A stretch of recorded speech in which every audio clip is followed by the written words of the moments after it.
Sebentar saya. Jadi saya merasa terganggu dengan suasana di luar itu ya. Terima kasih pertanyaan Mas Riki. Jadi pertanyaannya kira-kira begini teman-teman. Menteri Keuangan itu kan mempunyai dua peran ya, sebagai peran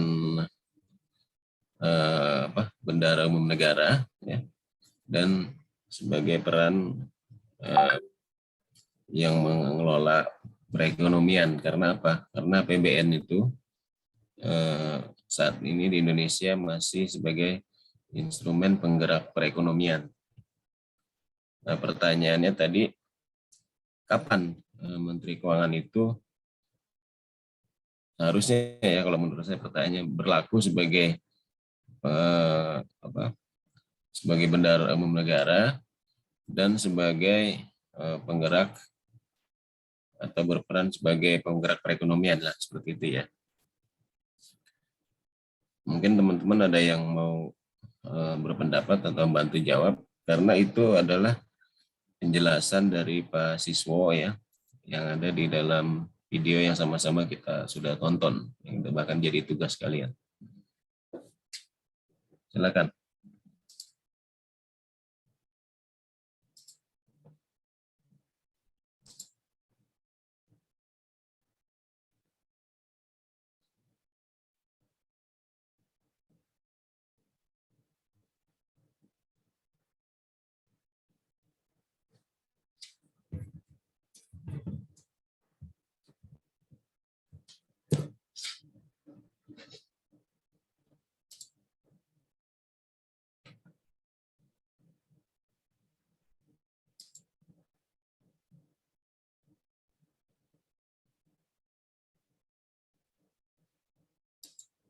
Nggak ada yang jawab. Sama-sama nonton lah ya videonya ya. Dikaitkan sama investasi ya. Dikaitkan sama investasi. Padre, iya mungkin mau jawab.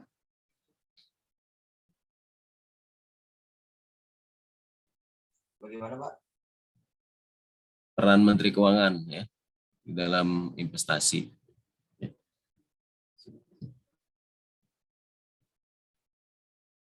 Sekaligus juga dikaitkan sama pemulihan ekonomi nasional kan di video itu ya. Menjadi otoritas ekonomi dan otoritas fiskal Pak. Ya itu.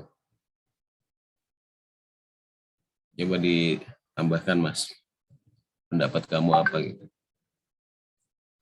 Kapan dia berlaku sebagai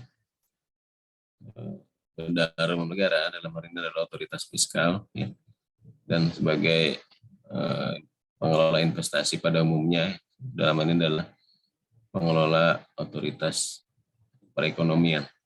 Kenapa disebut pengelola otoritas perekonomian? Kan tadi saya sudah sampaikan bahwa Menteri Keuangan itu yang mengelola APBN, di mana APBN juga berfungsi sebagai penggerak dari sebuah perekonomian negara. Mungkin ada yang mau nambahkan lagi? Ya, kapan dia bergerak sebagai otoritas fiskal? Kalau menurut video itu ya, menurut keterangan Pak Siswo, dan apa yang diinvestasikan harusnya ketika dia bergerak sebagai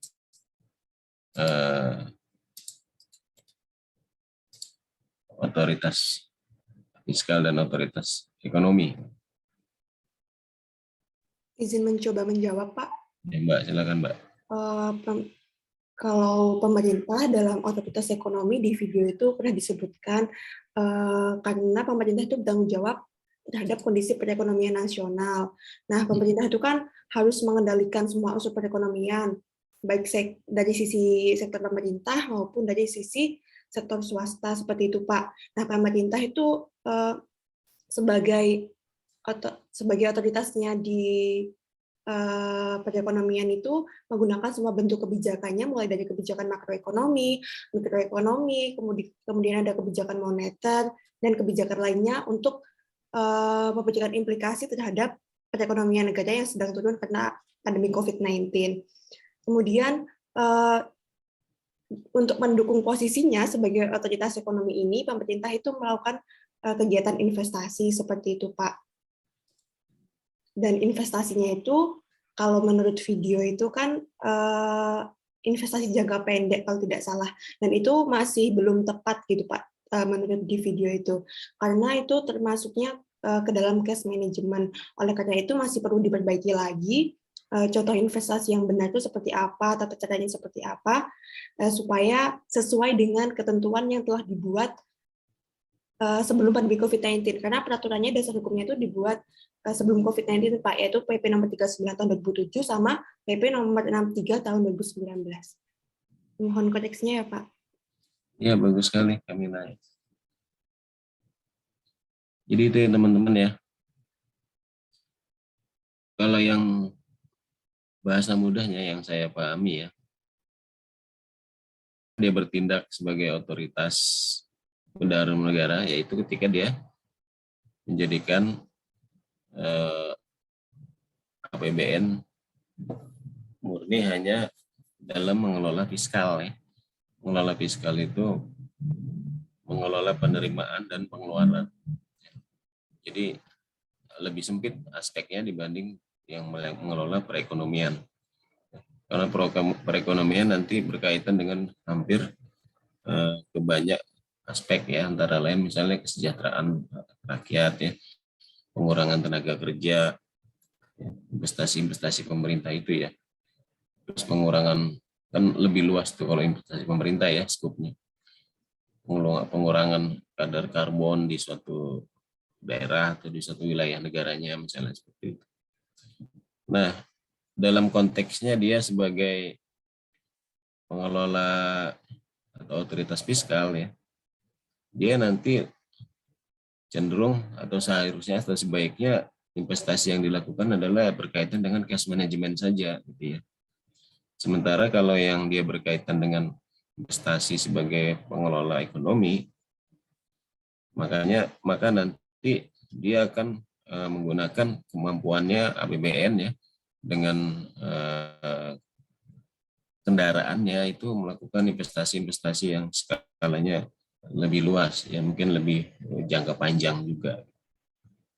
Ini kan apa yang kita dengar dari video itu ya, dalam yang kalau yang saya bicarakan tentunya apa yang saya dengar ya. Kalau Kamila tadi apa yang Kamila dengar ya, masing-masing orang punya persepsi ya tentang apa yang dia dengar dari video itu gitu ya. Makanya tadi saya lebih suka kalau yang berpendapat kalian sendiri ya. Nah, yang saya tangkap yang seperti itu ya. Nah, dalam kaitannya dengan penyelamatan ekonomi nasional ya, atau program PEN, dia itu jangan sampai kebablasan gitu ya dalam melakukan kegiatan pengelolaan penyelamatan ekonominya ya.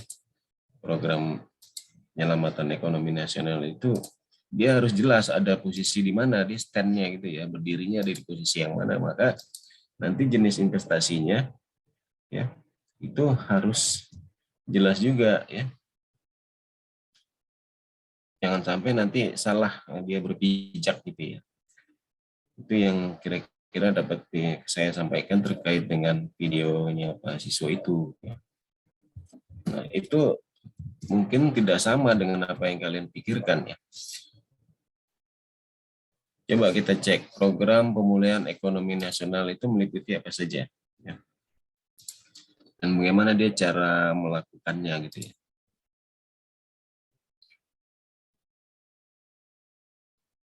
Kebanyakan itu kalau program ekonomi pemulihan ekonomi nasional itu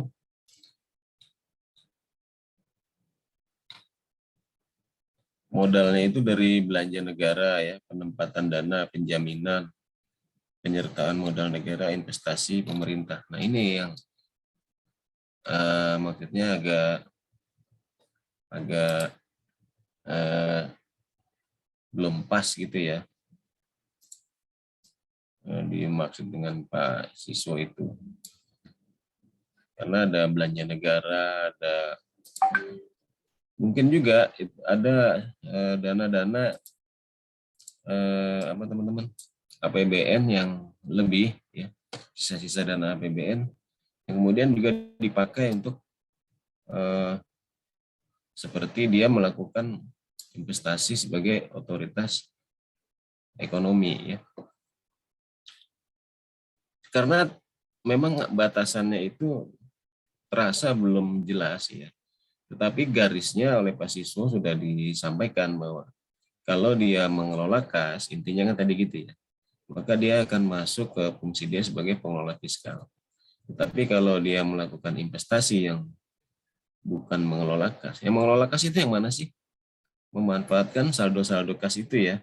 Sehingga maksudnya saldo kas itu jangan dipakai hal yang lain gitu ya.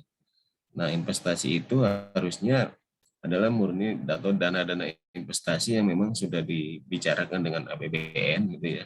Dengan DPR dan dimasukkan ke dalam program APBN. Itu dia fungsinya sebagai pengelola ekonomi, ya.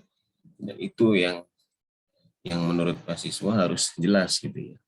Kalau yang namanya mengelola kas itu juga kan kita sudah belajar semua sifatnya jangka pendek dan tidak memerlukan persetujuan dari DPR gitu ya.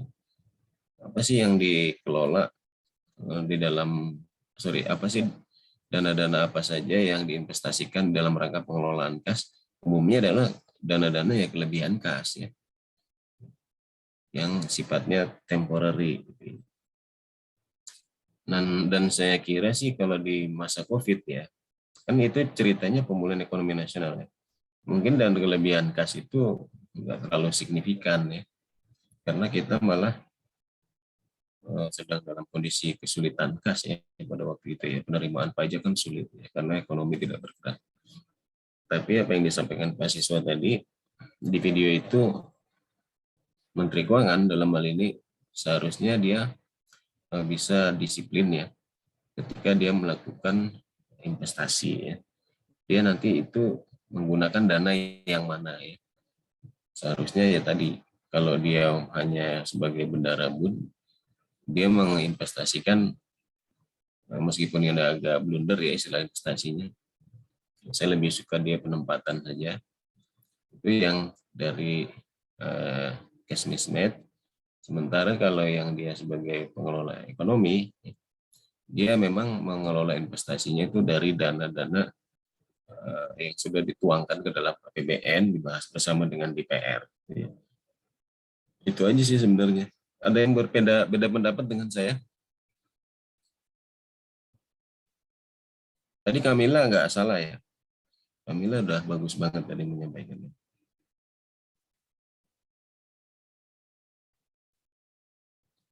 Bella. Iya, Pak. Ada mau berpendapat, Bella?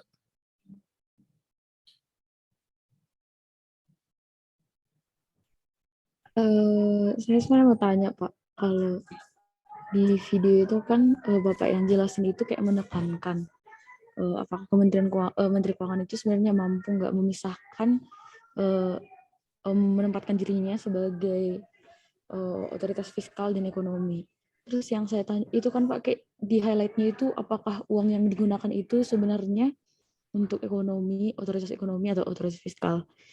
Yang saya tanya itu Pak, kenapa kita nggak misahkan gitu Pak? Daripada mempertanyakan posisi Menteri Keuangan, kenapa kita nggak memisahkan dananya Pak? Iya. Ya karena ini ya kalau kita lihat programnya ya, program PEN itu ya.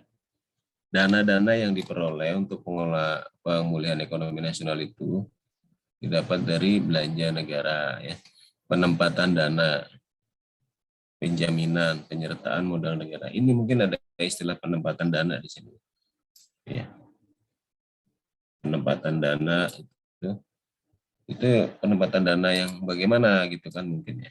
Atau mungkin memang belum terkomunikasikan dengan baik ke Pak Siswa ya.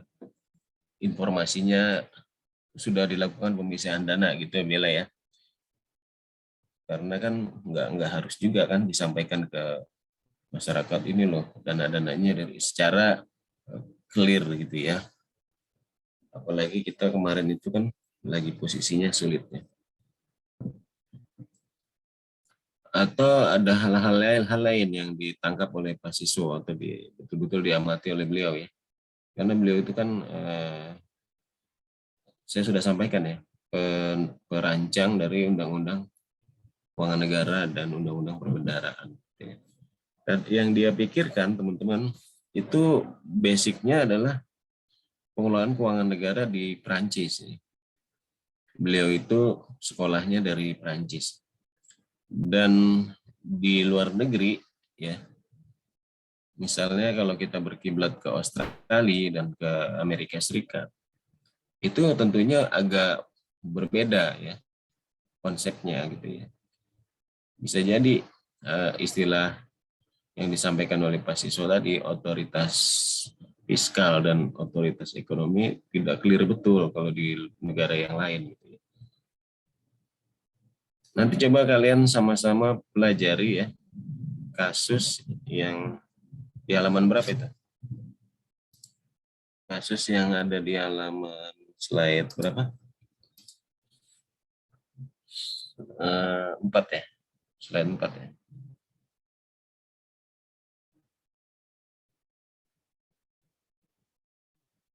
Sorry. Ini yang pertemuan sebelumnya ya. Mana slide-nya? Yang slide hari ini. Bentar. Belum saya buka ya. PIP TM3 ya. Belum saya buka ternyata. Ada contoh nanti kasus ya. Buatlah sebuah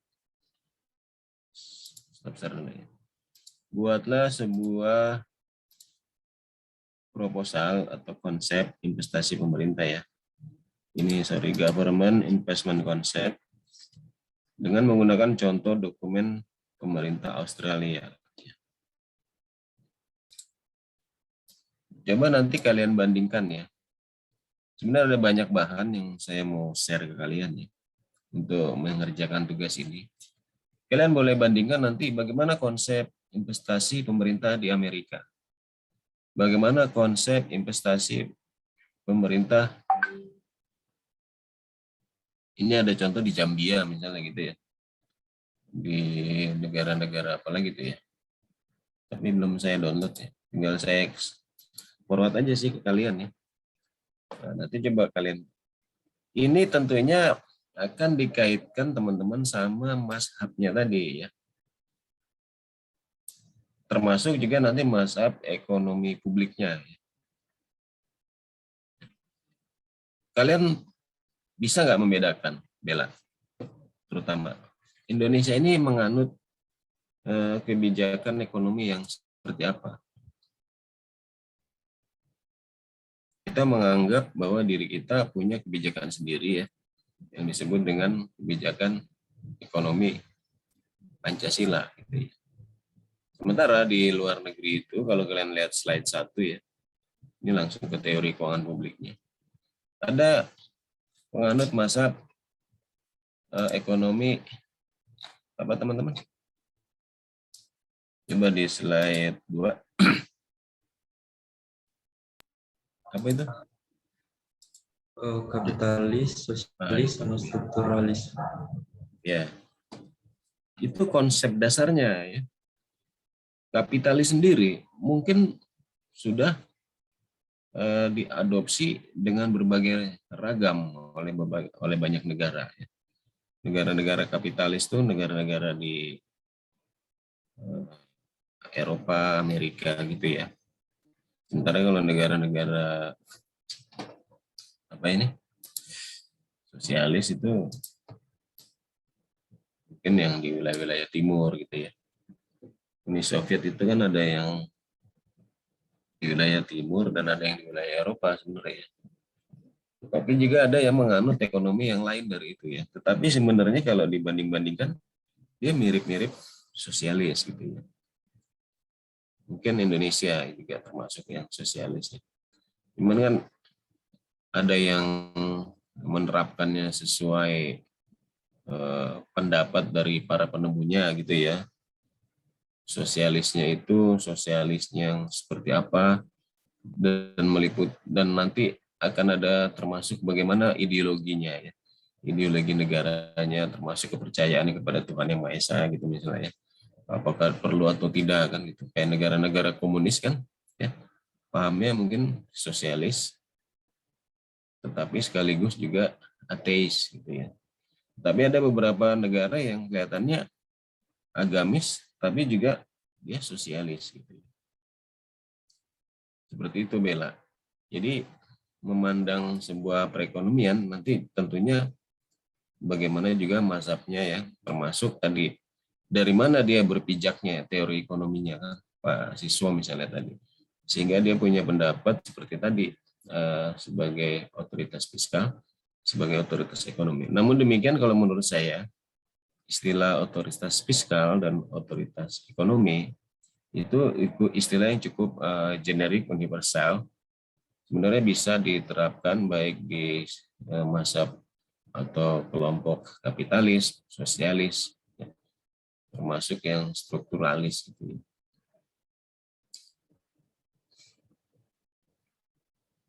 Nah, kalau di Amerika mungkin ya, kalau kita lihat dari slide ini ya, ada konsep kapitalis misalnya di sana ya, kita percaya ya bahwa Amerika itu tergolong gitu ya, tergolong yang menganut mazhab kapitalis gitu ya.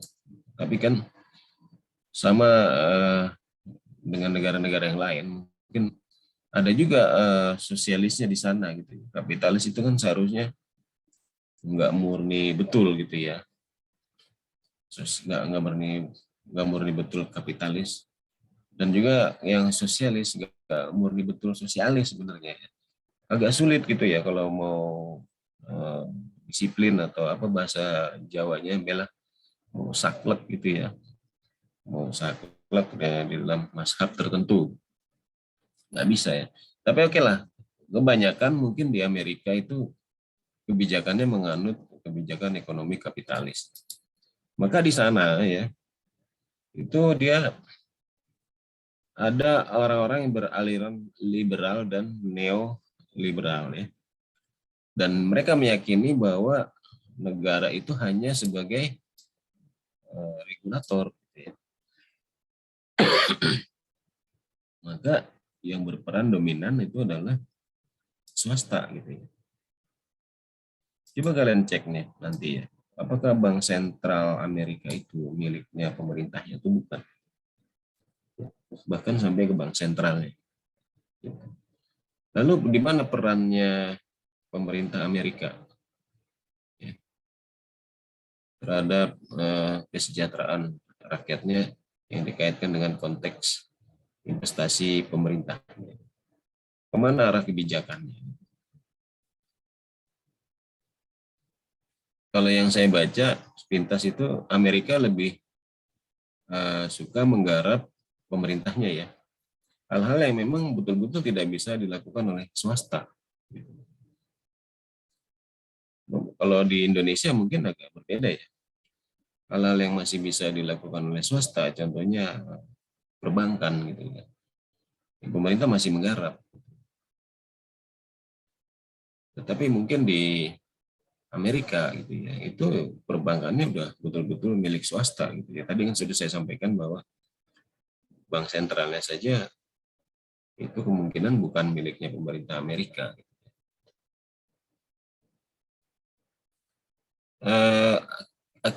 Kebanyakan kalau yang saya baca tadi, mereka itu kebijakannya bagaimana mempertahankan kedaulatan negaranya, sehingga investasinya lebih banyak ke pembiayaan pertahanan negara, ya, gitu ya.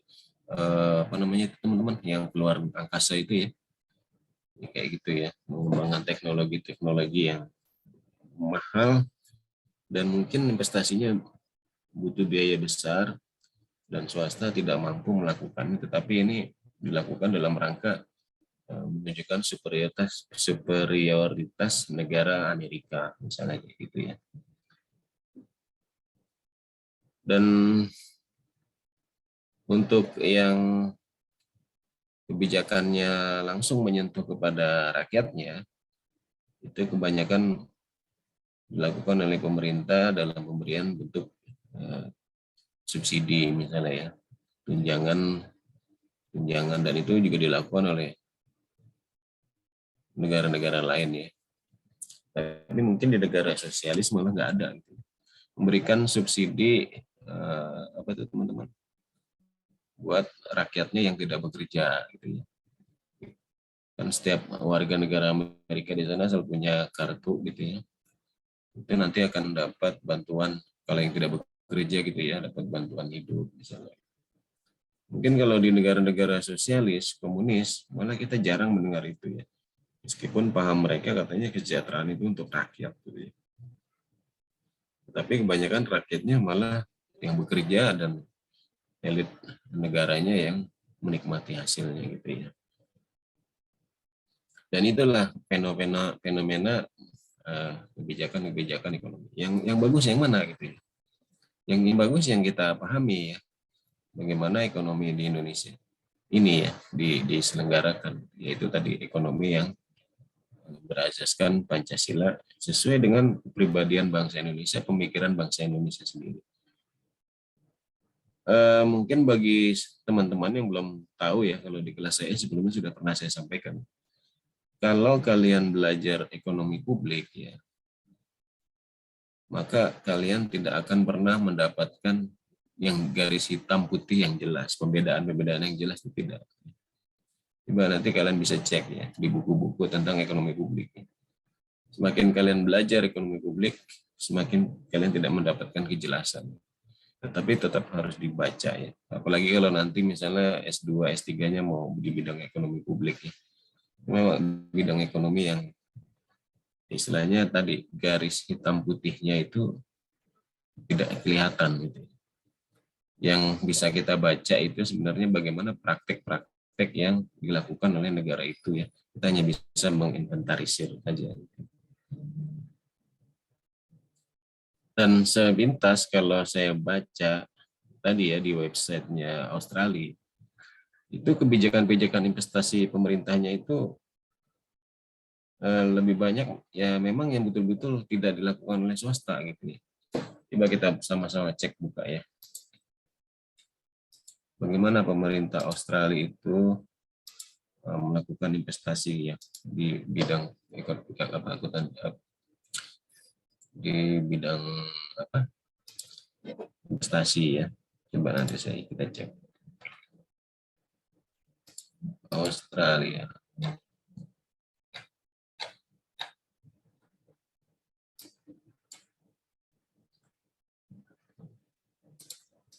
Kalian bisa buka websitenya ya teman-teman. Ini nih. Australian Government Investment. Itu coba lihat. Clean Hydrogen Industrial Hubs. CCUS Hubs and Technology, International Partnership, Soil Carbon, and Livestock Feed Supplement. Itu kebanyakan mungkin tidak dilakukan oleh swasta ya, tapi ini khususnya yang livestock feed ya. Ini mungkin swasta juga banyak menyediakan makanan ternak yang mencukupi misalnya di sana. Nah, mengapa Australia melakukan investasi pemerintah di livestock feed misalnya? Itu kan kita harus tahu atau kita pelajari dulu kenapa sampai demikian.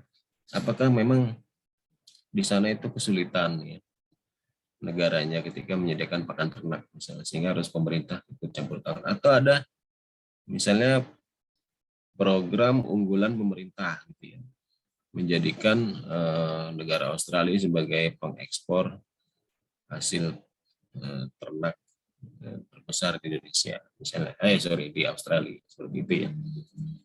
Kebijakan-kebijakan pemerintah tadi itu akan mempengaruhi investasinya. Tetapi kalau yang karbon gitu ya, itu siapa yang mau? Swasta gitu ya. Padahal dampak clean hydrogen industrial ya, itu dilakukan oleh mereka gitu. Atau jangan-jangan mereka sudah dikenakan pajak ya. Sehingga ketika ada investasi pemerintah yang berusaha untuk mengurangi dampak dari pencemaran lingkungan misalnya ya, itu sudah diminta oleh swasta agar pemerintah yang melakukan sepenuhnya. Bagaimana dengan Indonesia? Bahkan pemerintah pun ya melalui BUMN-nya itu kadang-kala menjadi apa namanya teman-teman, memakan kue investasi bersama ya, mengurangi apa namanya itu, menjadi crowding out effect ya, sama-sama memakan kue investasi. Artinya apa? Sama-sama bergerak di bidang bisa dilakukan oleh swasta gitu. Kan di pertemuan sebelumnya saya sampaikan bahwa kenapa kita harus menjual BUMN yang bergerak di bidang telekomunikasi misalnya. Ketika swasta sudah banyak melakukan investasi di sana, memang seharusnya pemerintah itu keluar dari sana, gitu ya. Karena dianggap investasi itu sudah bagus, sudah menarik ya, sehingga orang pihak swasta itu mau di sana ya jumlahnya tapi banyak ya, jangan satu ya. Dan sudah mampu menciptakan harga yang wajar ya, yang bisa diterima oleh masyarakat.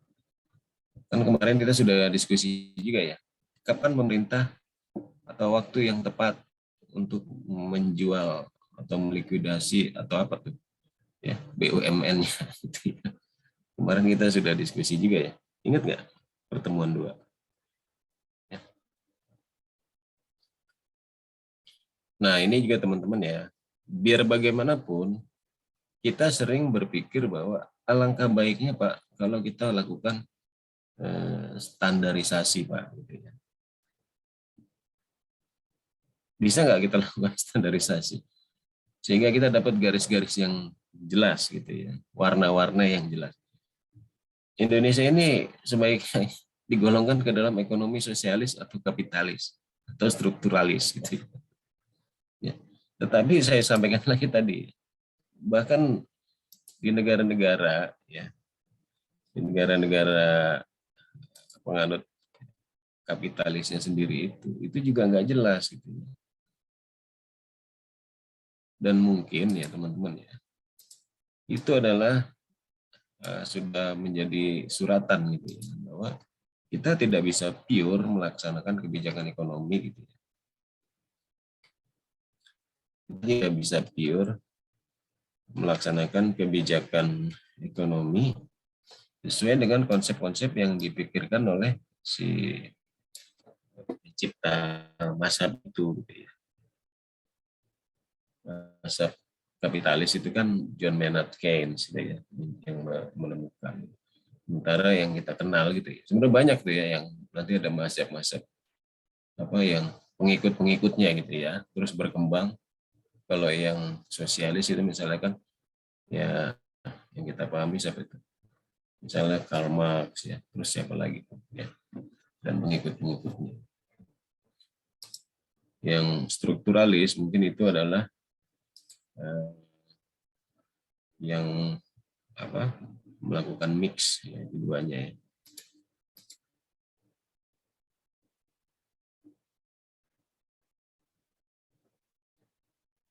Ada yang mau berpendapat lain?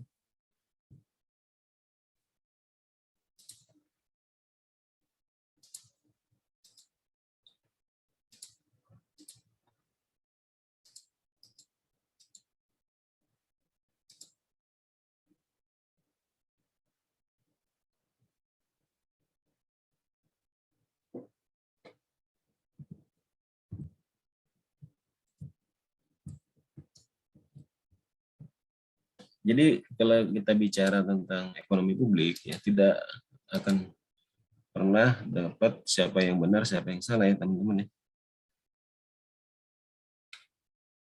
Jadi nggak ada itu yang salah yang benar, nggak ada. Karena nanti semua akan tergantung pemerintahnya ya yang melakukan pengambilan kebijakan. Kita sampai jam berapa ya? Jam Bayuan. Bayuan di mana itu? Riki, sampai jam berapa? Oh, 9.10 Pak. 9.10 ya. Ya. Bayuan lagi minum kopi rupanya. Ya Pak. Sudah seger, Mas.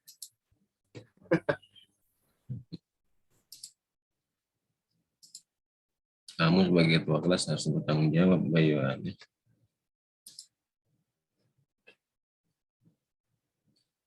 Silakan teman-teman ya.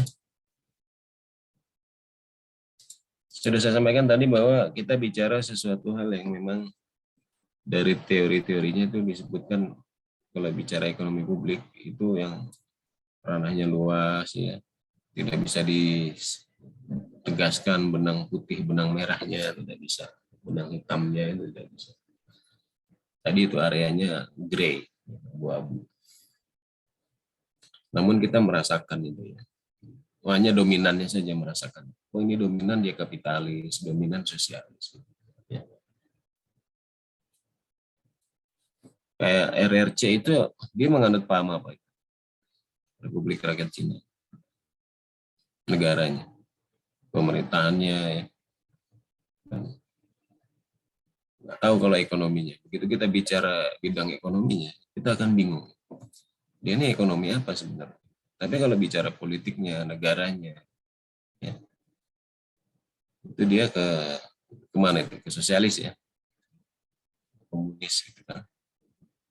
Tetapi kalau bicara ekonominya, bisa jadi dia lebih liberal mungkin ya, dibandingkan negara-negara lain.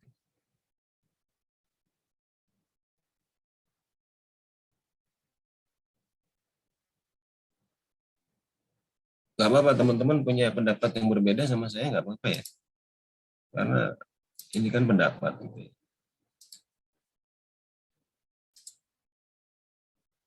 Oke, nah ini ya teman-teman ya, teori ekonomi publiknya ya.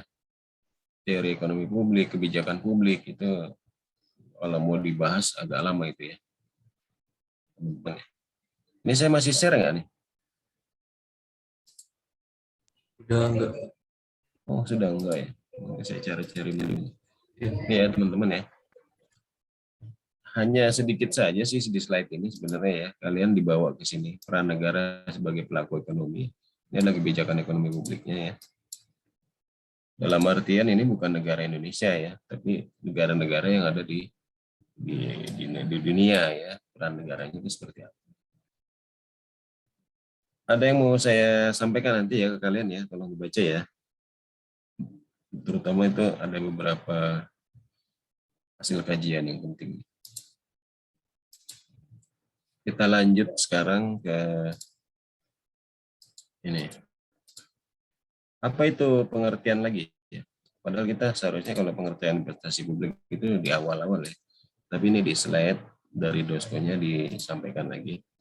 Itu apa itu investasi publik ya? Yaitu pengeluaran modal untuk membangun infrastruktur ya.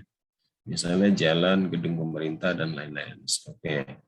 Dan ada infrastruktur fisik, ada infrastruktur lunak. Ya. Misalnya pengembangan sumber daya manusia, inovasi, dukungan penelitian, pengembangan dan lain-lain. Dengan tujuan penggunaan produktif ya, agar hasilnya nanti bisa produktif dan dapat melampaui masa 1 tahun penggunaannya, termasuk ya investasinya. Ini dari OECD 2014 ya.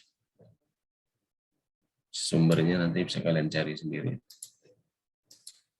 Kemudian karakteristik dari investasi pemerintah itu adalah penggunaan modal negara untuk memenuhi target program dan proyek publik yang mempunyai manfaat sosial dan ekonomi. Nah ini tadi kita agak dispute ya, yang disampaikan oleh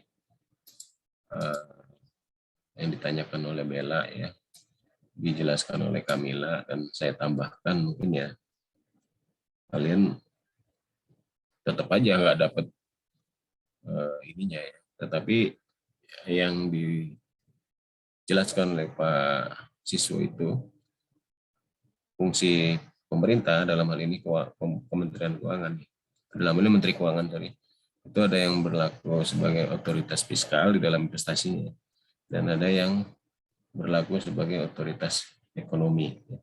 Jadi punya dua kaki lah istilahnya pemerintah, Menteri Keuangan itu ya. Nah, harusnya konsisten ya ketika dia sebagai, bukan berarti nggak boleh menjalankan kedua-duanya ya, itu tetap harus dijalankan kedua-duanya. Ya. Cuma ketika dia sebagai otoritas fiskal, bidang investasinya dia lebih bagus fokus ke pengelolaan kas ya. Dan ketika dia sebagai otoritas ekonomi, ya, dia lebih bagus menjalankan fungsi investasi yang melalui dana yang ada di APBN. Artinya sudah mulai pembahasan dengan DPR bahwa itu memang ditujukan untuk investasi.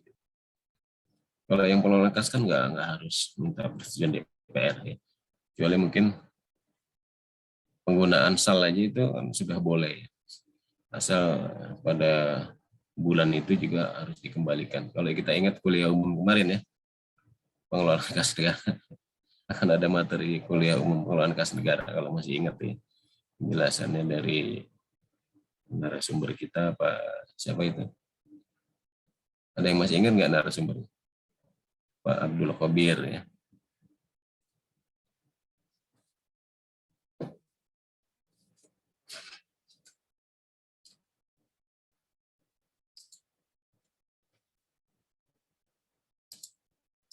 Apakah harus menggunakan modal negara semua? Pertanyaannya. Sebenarnya dari satu slide ini nggak cukup kita bahas. Satu semester aja nggak cukup kali ya. Kuliah satu semester 2 jam itu nggak cukup. Nggak mampu ya. Negara kita nggak mampu kalau dari, karena apa? Keinginan kita itu banyak. Ya, keinginan kita itu banyak. Keinginan kita di negara Indonesia ini meliputi keinginan rakyat Indonesia.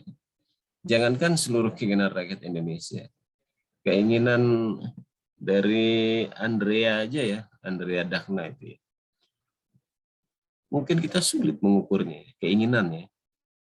Tetapi kan keinginan itu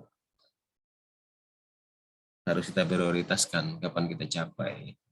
Kita harus punya yang namanya timeline ya, Andrea ya. Harus punya rencana gitu ya.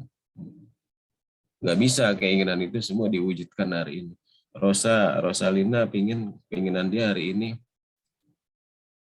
menjadi lulus doktor ya, kaya raya melebihi siapa itu Krejiris yang dari Medan gitu ya, terus punya suami ganteng gitu. Ya nggak bisa ya, orang doktor itu kan harus ditempuh dulu kuliahnya berapa tahun gitu ya. Dan kekayaan itu yang normal ya yang dirintis dengan benar, tidak instan gitu. Semuanya itu ada proses. Berapa jumlah listrik yang bisa disediakan di negara Indonesia? Kalau bisa semua rakyat Indonesia menikmati listrik, Pak. Kapan? Ya besok. Pada hari ini juga kalau perlu. Ya nggak bisa. Ada tahapannya gitu ya. Ada prioritas. Itu baru listrik. Bagaimana dengan kesejahteraan ibu, anak gitu ya. Stunting itu apa ya? Kekurangan gizi ya. Kelaparan ya. Angka pendidikan, angka kesejahteraan sosial yang lain, kesempatan kerja. Pengennya kita tingkat pengangguran 0%. Ya nggak bisa kalau dilakukan hanya dalam misalnya waktu setahun gitu ya. Nggak bisa. Itu kan semua nanti ada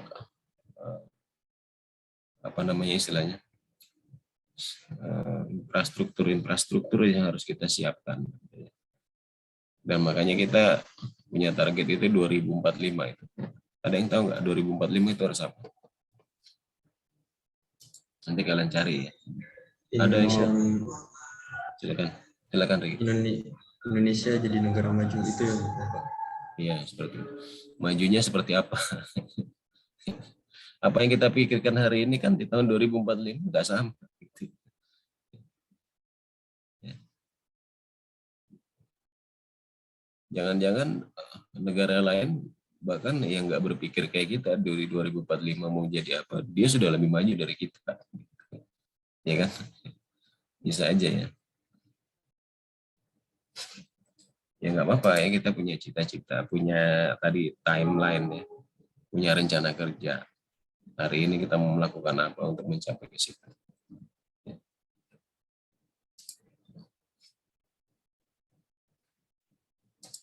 Kita lanjut aja ya teman-teman ya, nanti sambil jalan. Nah ini jenis investasi publik. Ya.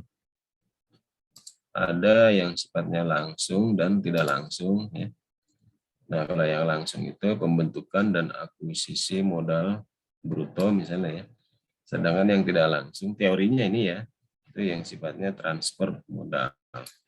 Tapi ini kemarin ya, pembentukan dan akuisisi modal bruto juga, ini semuanya tidak bisa, maksudnya langsung itu tidak bisa oleh pemerintah sendiri ya. Tetap harus punya kendaraan. Pemerintah itu yang namanya, kemarin kendaraannya berapa itu? Kita sebutkan hampir 7 ya, kalau nggak salah ya. Pertama, kita ngomong pemerintah secara luas ya, bukan pemerintah pusat ya. Pertama BUMN, ya. BLU, kemudian BUMD, PTNBH ya, perguruan tinggi berbadan hukum dalam investasi sumber daya manusia kan, PIP, ya. Pusat Investasi Pemerintah itu BLU ya, kalau PIP itu. Lalu apalagi itu badan usaha milik desa, ada hampir 7 kalau nggak salah, dan badan lainnya ya. Investasinya itu bisa langsung, bukan langsung maksudnya, bisa ke swasta gitu ya, yang menjalankan murni swasta atau kerjasama ya. Perusahaan-perusahaan swasta tertentu yang ditunjuk oleh pemerintah itu bisa untuk melaksanakan tugas-tugas khusus ya, kalau memang diperlukan.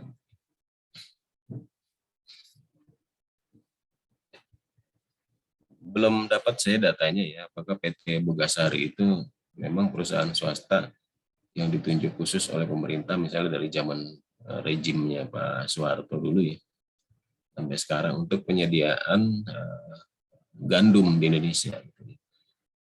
Kalau yang saya pikirkan itu terkesan bahwa PT Bogasari itu menguasai gandum ya, di Indonesia, pabrik Indomie itu ya teman-teman, nanti turunannya ada perusahaan-perusahaan milik dia gitu.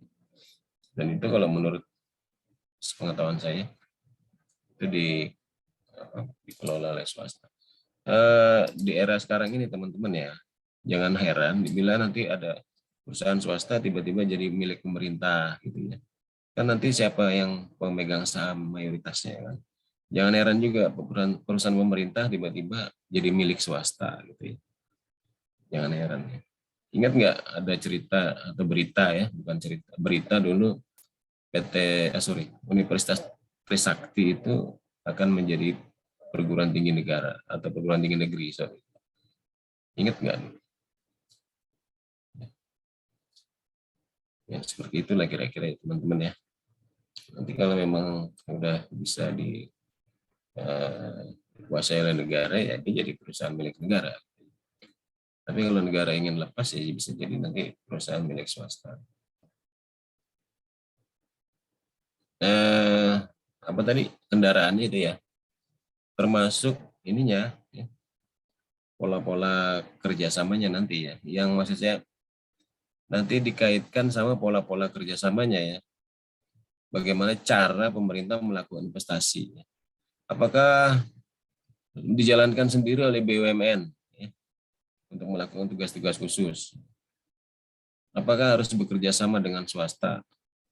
Kerjasama pemerintah swasta ya namanya, atau kerjasama pemerintah dengan badan usaha, istilah-istilahnya gitu ya, ada istilah KPS, istilah KPBU ya. atau bahkan murni swasta, tapi yang dibiayai oleh pemerintah untuk menjalankan tugas-tugas khusus.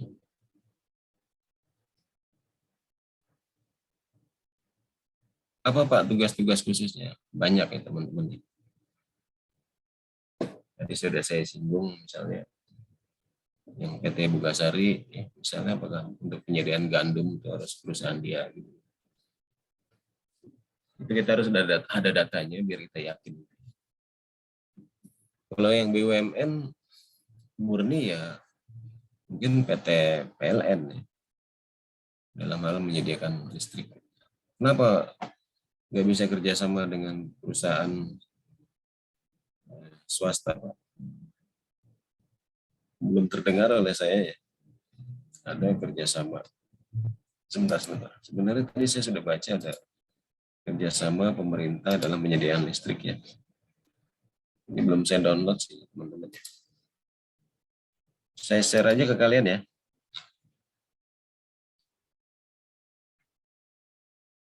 Sebentar. Ada di HP. HP-nya di bentar ya teman-teman ya. Bentar.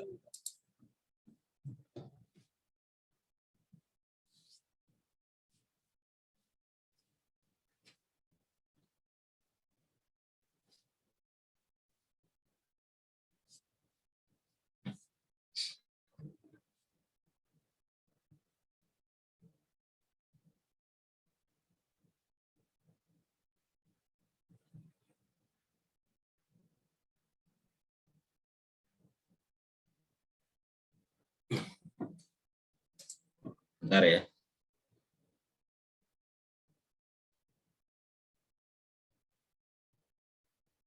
Ini ada banyak file ini. 1, 2, 3, 4, 5.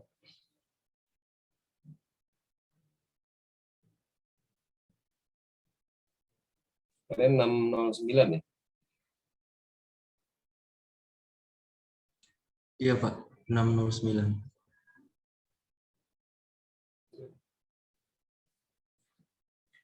Ini ada buku panduan investasi sektor ketenaga listrikan Indonesia misalnya, sama-sama kita baca ya. Ini di tahun 2015. Coba kalian baca nih. Penyusunan panduan investasi sektor ini berdasarkan pada surat perjanjian kerjasama antara BKPM ya, selaku pengguna jasa dengan PT Eltra Wiratama Konsultan selaku penyedia jasa ya. Tetapi ini bukan dalam rangka penyediaan tenaga listriknya ya. PT Eltra ini adalah konsultannya pemerintah ya. Dan ini saya masih yakini bahwa untuk listrik ya teman-teman ya, itu swasta itu jarang atau berat untuk mau bekerja sama pemerintah gitu ya. Dan sehingga masih seolah-olah dilaksanakan sendiri oleh PLN gitu ya. Tadi saya sampaikan bahwa datanya saya belum punya gitu ya. Tapi hanya itu yang bisa saya tangkap ya. Karena ketika saya dulu masih di DJPPR, saya dapat informasinya seperti itu ya teman-teman. Nah, ini menunjukkan bahwa ada tugas investasi pemerintah yang terpaksa harus dilaksanakan sendiri oleh pemerintah melalui BUMN-nya. Tapi ya kalau kerja sama pemerintah swasta ya banyak gitu ya teman-teman. Contohnya mungkin penyaluran dana UMI gitu ya. Pemerintah itu bisa bekerja dengan lembaga-lembaga penyalur ya, dana yang disetujui oleh pemerintah ya, disetujui. Kalau UMI itu kan pembiayaan UMI ya, itu termasuk yang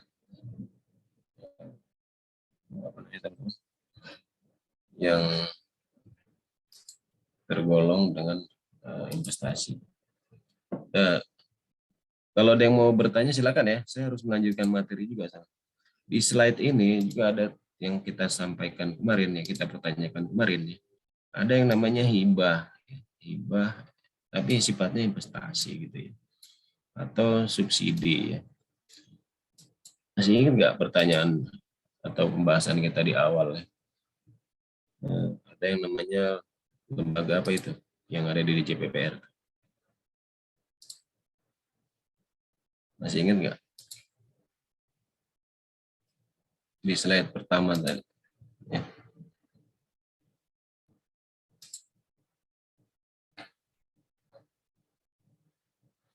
Saya juga nggak lupa ya teman-teman.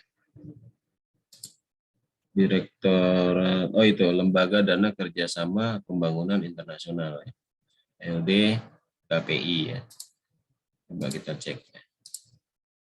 Ini kalau kalian cari informasinya, ya masih mengelola hibah, gitu ya. Belum sampai ke pemberian pinjaman, gitu ya.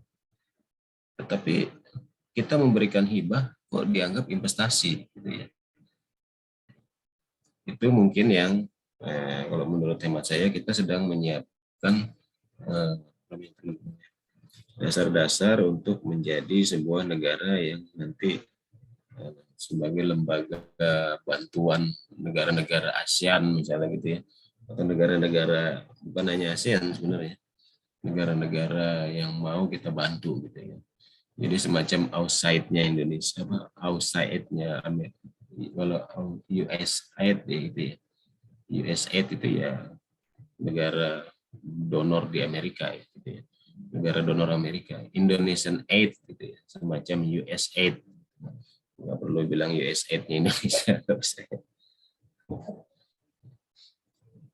Kita semacam negara itu ya. Atau pemberi pinjaman lah gitu ya. Kira-kira gitu ya teman-teman ya. Mampu nggak kita? Ya nggak apa-apa. Kita punya cita-cita seperti itu ya.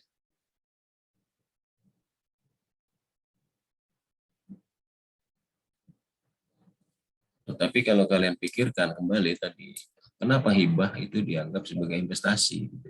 Kalian kan sudah betul-betul paham ya pengertian tentang hibah kan? Pemberian bantuan yang tidak perlu dibayarkan kembali kan gitu ya. Kenapa itu dianggap investasi? Padahal kalau kita bicara investasi, itu kita harus ya bicara tentang adanya manfaat. Ya. Nah ini teman-teman, di dalam konsep ekonomi ya, atau konsep investasi yang dikaitkan dengan konsep ekonomi. Manfaat itu tidak harus selalu berupa uang, teman-teman. Manfaat itu nanti ada yang sifatnya apa nih manfaat? Kalau di slide kalian yang sekarang pertemuan ini. Sosial, Pak. Manfaat ekonomi dan manfaat sosial ya gitu ya Mas. Tetapi kan harus terukur gitu ya. Bagaimana cara mengukurnya? Nah di bahan-bahan yang saya kirim ke kalian itu ada itu cara mengukurnya ya teman-teman ya. Coba kalian lihat kajiannya dari ini pemerintah daerah apa tadi yang saya baca. Harus ini ya soalnya teman-teman ya. Kalian 40669 ya. Coba ini coba. Ini nih, pengembangan investasi infrastruktur kerjasama pemerintah swasta dan kawasan ekonomi khusus. Ya. Nah, yang ini ya. Bukan yang ini. Yang ada dengan universitasnya gitu ya.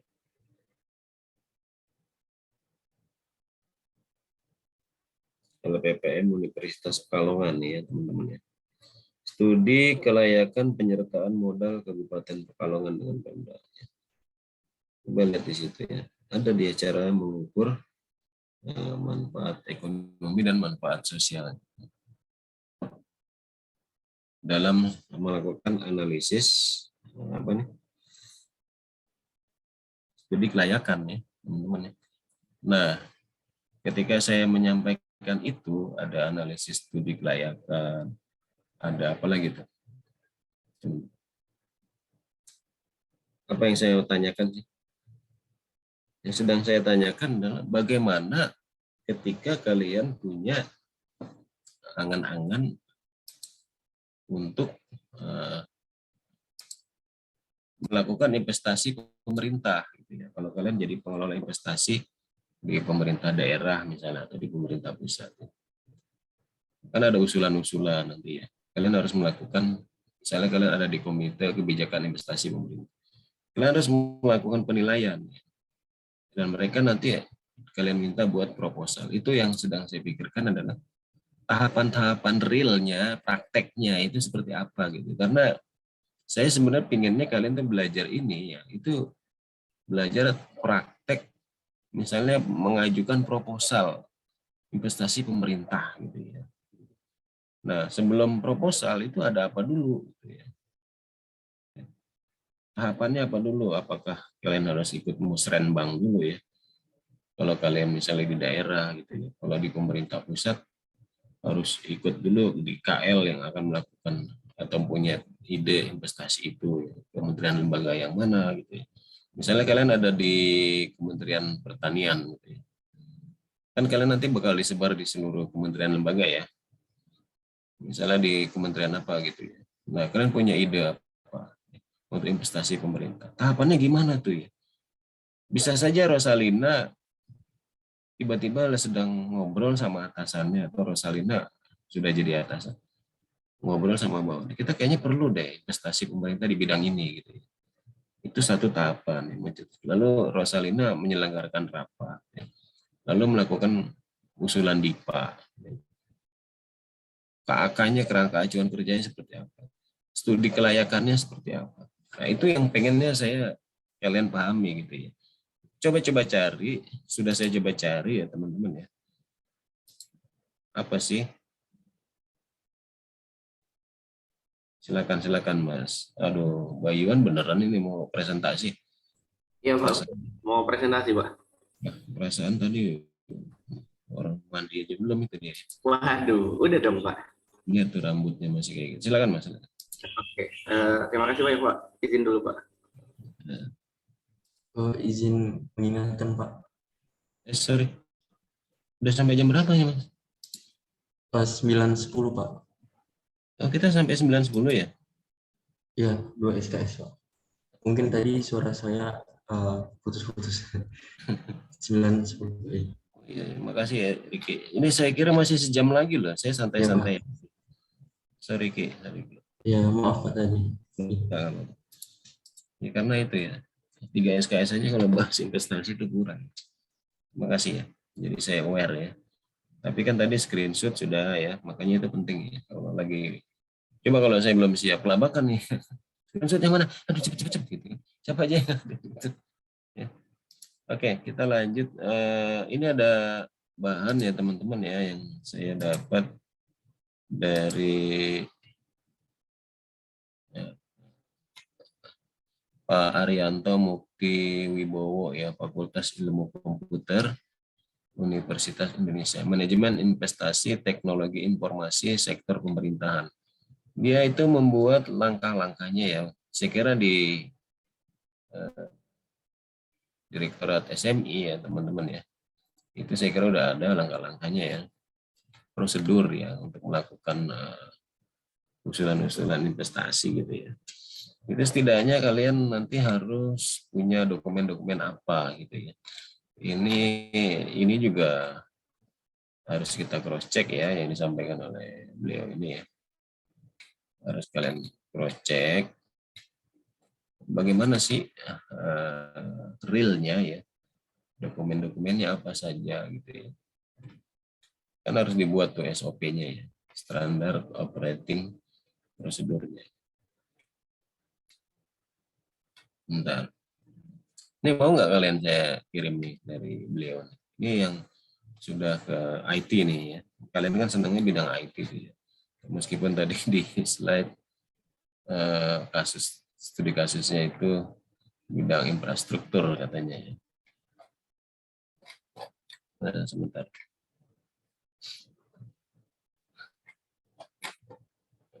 Oh, di sini nggak ada ya, pas saya salah baca.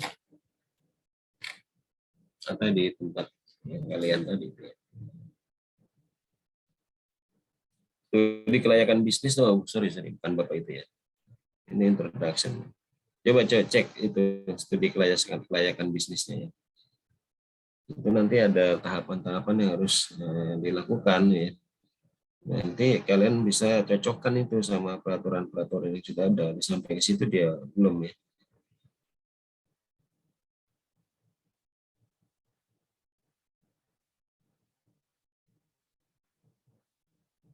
tahapan-tahapan SKB misalnya ya.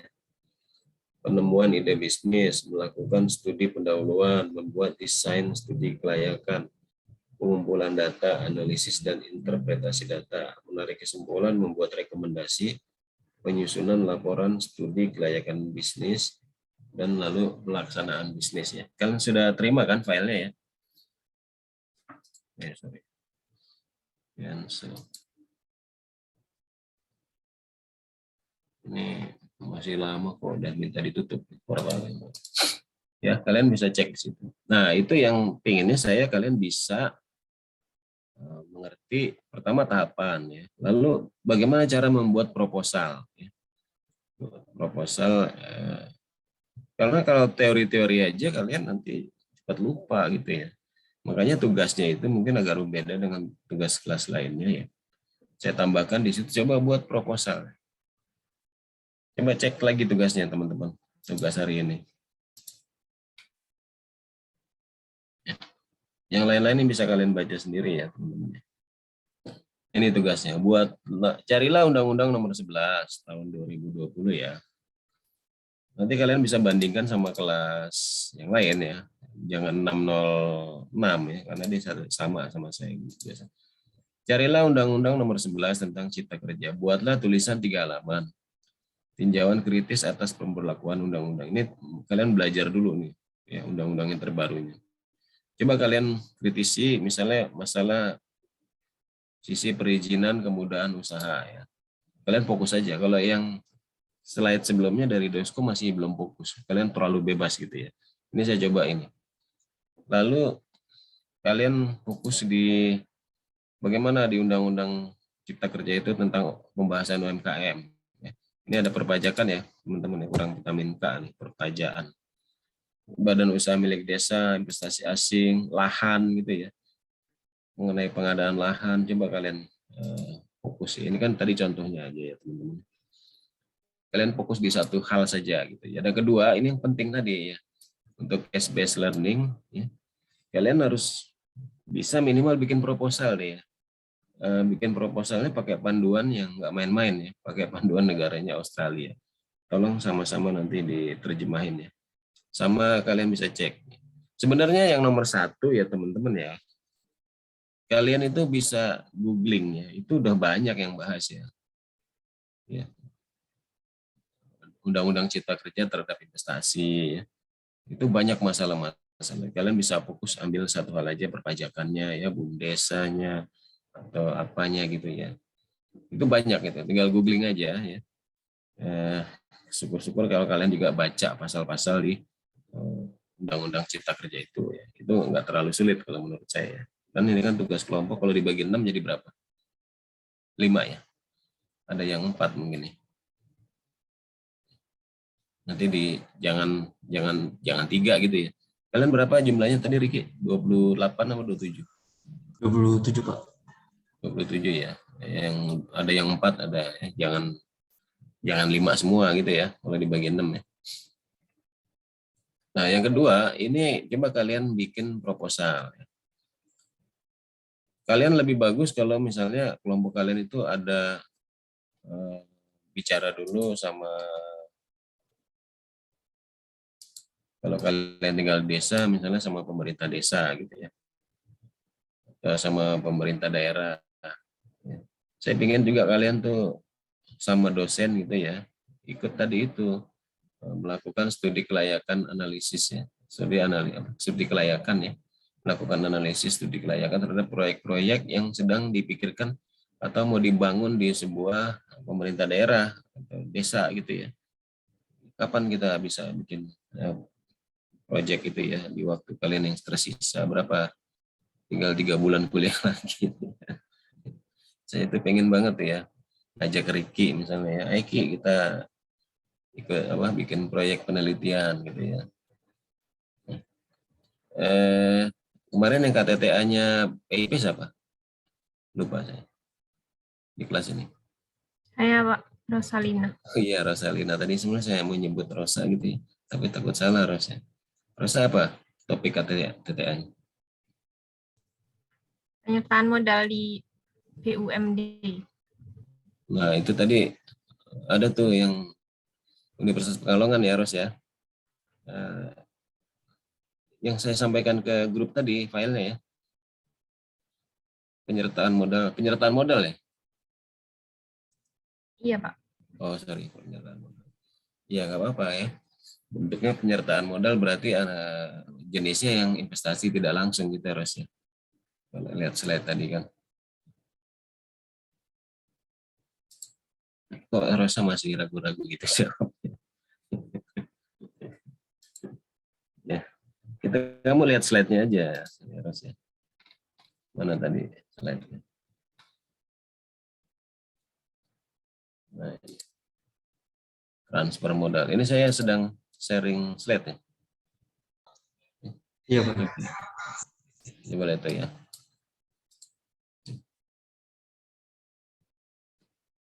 Atau nanti Rosa pelajari lagi ya. Yang dimaksud di sana apa tadi? Rosa, judulnya apa tadi? Pernyataan modal di BUMD, Ya, Pak. penyertaan modal itu masuk yang langsung atau yang tidak langsung. Karena bisa aja nanti berbeda. Saya tutup dulu deh, sisa 5 menit nih. Oh, Pak, maaf Pak, izin bertanya. Silakan.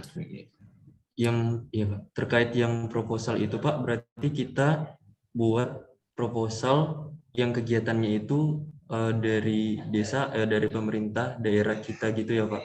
Atau bebas? Bebas sebenarnya ya, tapi akan lebih baik kalau kamu atau kalian nanya gitu ya. Misalnya di daerah ini mau bikin proyek yang dari dana pemerintah itu yang mana? Dana pemerintah itu bukan hanya dari pusat ya, dari pemerintah desa, pemerintah daerah tingkat 1, tingkat 2 kan gitu. Nanti kan kalian ada yang ke pemerintah daerah juga. Tugas kalian sebenarnya di sana itu nanti bidang bisnis ya, syukur-syukur bekerja di pengelolaan investasi pemerintah. Karena belum banyak tenaga-tenaga ahli ya. Kalian kan termasuk tenaga ahli ya. Ahli media yang mengurusin masalah investasi pemerintah ya. Ya, kan kemarin ada teman-teman kita juga tuh yang bikin anggaran bisnisnya salah satu rumah sakit di daerah gitu ya. Rencana anggaran bisnisnya. Wah, itu keren banget tuh ya. Nah, ini kalau bisa kalian bikin proposal ya. Nanti kalian itu kan ada panduannya tuh ya. Sorry. Di slide yang saya bukan di slide. Ini belum saya kasih ya Word-nya ya. Aduh, lupa. Ada template-nya ya, teman-teman ya. Bentar, file save as. Ada template-nya ya, cuman berapa halaman itu. Ini yang bikin kalian bingung kali ya. Aduh, saya taruh di ini aja deh, biar cepet ya. Taruh di download aja ya. Saya share ke kalian.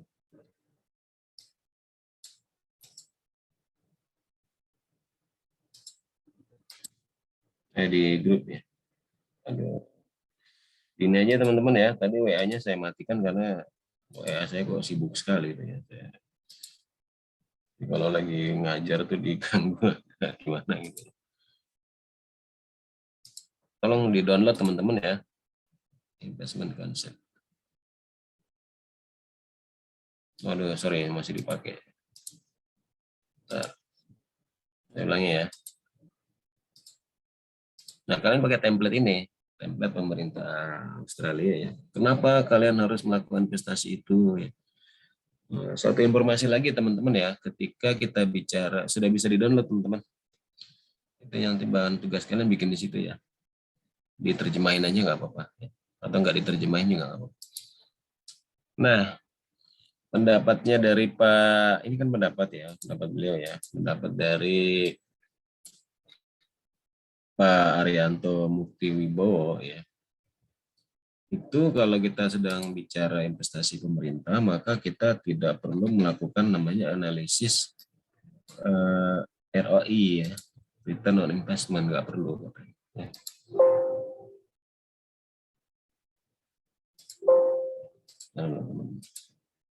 Udah habis waktunya ya.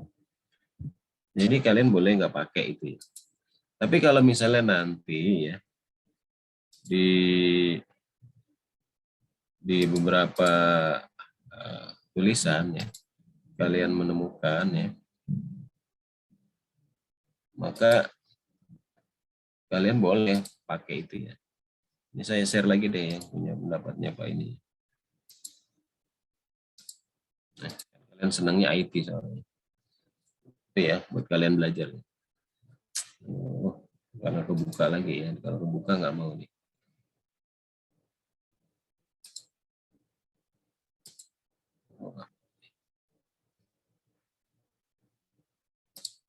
Nanti saya kirim nih. Itu aja teman-teman ya. Jadi informasi sudah ya. Sudah bisa kekirim ya. Sorry. Manajemen investasi pemerintah di TI ya. Itu katanya nggak perlu kalian pakai analisis return on investment. Tetapi kalian boleh pakai yang ERR, boleh, yang lain-lain boleh. Ingat materi kuliah manajemen keuangan kita semester sebelumnya ya. Itu yang bisa saya sampaikan teman-teman. Karena kalau saya perpanjang kuliahnya nanti ada yang protes ya. Banyak di kelas semester sebelumnya itu banyak yang protes ya. Karena saya kalau ngajar tuh asik gitu ya. Buat saya asiknya, buat kalian belum tentu. Jadi tujuan kita belajar itu setidaknya ada produk yang bisa kalian hasilkan gitu ya. Tadi tuh salah satunya proposal ya. Analisis kelayakannya nanti kayak apa. Nanti di analisis kelayakan di pertemuan selanjutnya deh ya. Kalian boleh pakai angan-angan ya. Misalnya ada di daerah kalian saya butuh ini. Atau kalian nanya sendiri ke pemerintah daerah atau pemerintah desa atau pemerintah pusat juga boleh ya. Coba kalian buat dipakai formatnya pemerintah Australia itu ya, biar istilahnya mungkin ada insight yang berbeda yang bisa kalian temukan di sana. Itu aja yang bisa saya sampaikan teman-teman. Ada yang mau bertanya? Riki tadi bertanya nggak Ki? Lupa saya sampai. Sudah dijawab sudah dijawab Bapak. Oke. Ada yang mau bertanya lagi? Kalau nggak ada, kita akhiri saja ya. Sudah lewat 1 menit. Nanti kalian bisa sambung di WA ya. Assalamualaikum warahmatullahi wabarakatuh. Sampai bertemu lagi.